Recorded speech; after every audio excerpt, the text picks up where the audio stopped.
some amount of salt over the ice cube. Now I have placed this thread over the ice cube. This thread will go inside the ice cube and the ice cube will be lifted.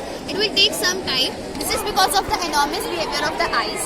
When the ice is at 0 to 4 degrees Celsius temperature, this is because of the process of regulation of the ice.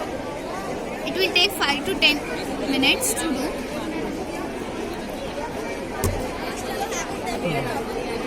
It's okay.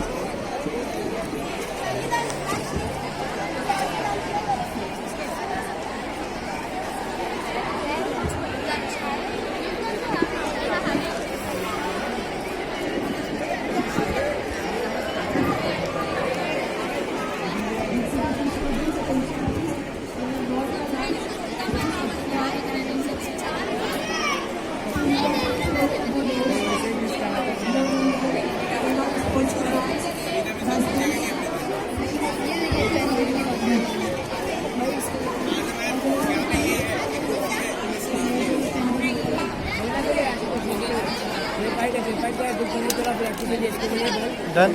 Not done? No, it will take time. It's okay.